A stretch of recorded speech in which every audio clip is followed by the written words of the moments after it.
Welcome to 99 TV. ప్రతి భారతీయుడికి కూడా దేశ జెండా చూడగానే ఆ మనసు ఉప్పొంగుతుంది, రోమాలు నెక్కబొడుస్తాయి. నేను చూడటానికి చిన్నవాడినైనా కూడా ఈ దేశపు జెండాకున్నంత పొగరుంది, తలెత్తితే ఈ దేశపు జెండాకున్నంత పొగరుంది అని గుంటూరు శేషేంద్ర శర్మ గారి కవిత్వంలో చెప్పినట్టుగా ఆ భారతీయ జెండా అనేటువంటిది, జాతీయ జెండా అనేటువంటిది మన యొక్క విధికి, మన ప్రతిష్టకి, అలాగే మన ఆత్మాభిమానానికి, స్వాభిమానానికి ఒక ప్రతీకగా నిలిచిపోతుంది అది. అలాంటి జాతీయ జెండాని ఆమోదించినటువంటి రోజు జూలై 22.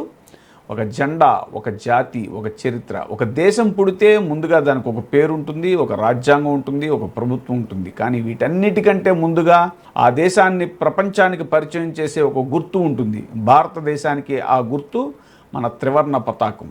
ఈరోజు అంటే జూలై 22 భారతదేశ చరిత్రలో అత్యంత గర్వించదగిన రోజు. ఎందుకంటే 1947లో ఇదే రోజున భారత రాజ్యాంగ సభ త్రివర్ణ పతాకాన్ని, అంటే స్వతంత్ర భారతదేశ జాతీయ పతాకంగా త్రివర్ణ పతాకాన్ని ఆమోదించినటువంటి రోజు ఇది. స్వాతంత్రం రాకముందే మొదలైనటువంటి దేశ ప్రయాణం ఒకసారి మనం పరికిస్తే దేశం ఇంకా బ్రిటిష్ పాలనలోనే ఉంది. స్వాతంత్ర్యం కోసం చర్చలు జరుగుతున్నాయి. ప్రపంచ దేశాలు భారతదేశం వైపు ఆసక్తిగా చూస్తున్నాయి. అలాంటి సమయంలో రేపటి భారతదేశాన్ని ప్రపంచం ఏ జెండాతో గుర్తిస్తుంది అనేటువంటి ప్రశ్నకు సమాధానం చెప్పాల్సిన బాధ్యత రాజ్యాంగ సభపై ఉంది.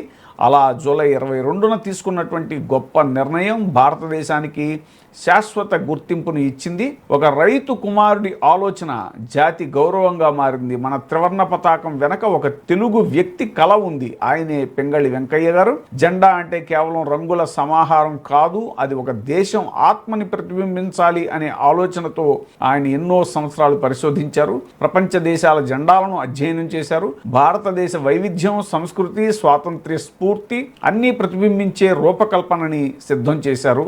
ఆ ఆలోచనే నేడు ప్రతి భారతీయుడు గర్వంగా ఎగరవేసేటువంటి జాతీయ పతాకంగా నిలిచింది. చక్రం ఎందుకు?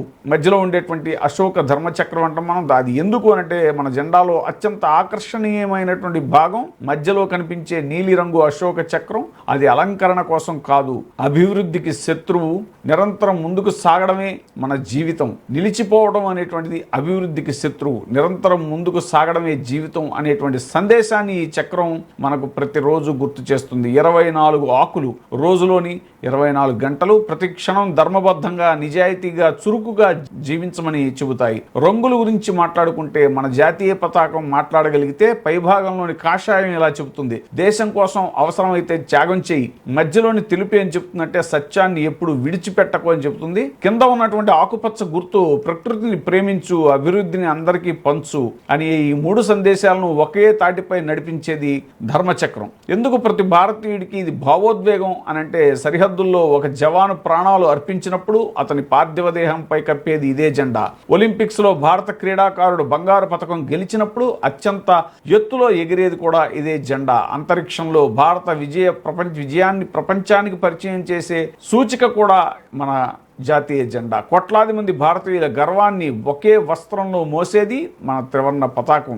జెండా మనకు నేర్పే పాఠం. మన భాషలు వేరు, సంస్కృతులు వేరు, ఆచారాలు వేరు, కానీ ఈ జెండా కింద నిలబడినప్పుడు మనందరికీ ఒకే పేరు, అదే భారతీయుడు, అదే త్రివర్ణ పతాకం గొప్పతనం. చరిత్రలో నిలిచిపోయినటువంటి రోజు ఇది. 1947 జూలై 22 కేవలం ఒక తేదీ కాదు, అది ఒక దేశం తన ఆత్మను ఎన్నుకున్న రోజు, ఒక జాతి తన గుర్తింపును ప్రపంచానికి ప్రకటించిన రోజు, స్వాతంత్ర వేడుకలకు ముందే స్వాభిమానాన్ని ఎగరవేసినటువంటి రోజు. మన చేతిలోని జాతీయ పతాకం 3 రంగుల కేవలం ఒక బట్ట కాదు, అది భగత్ సింగ్ ధైర్యం, అల్లూరి త్యాగం, గాంధీ అహింస, సుభాష్ చంద్రబోస్ సంకల్పం, లక్షలాది స్వాతంత్ర్య సమరయోధుల కలల సమాహారం. అందుకే ప్రతిసారి త్రివర్ణ పతాకం రెపరెపలాడినప్పుడల్లా మన హృదయం కూడా భారత్ మాతాకి జై అని పలకాలి. జై హింద్, వందే మాతరం, జై హింద్.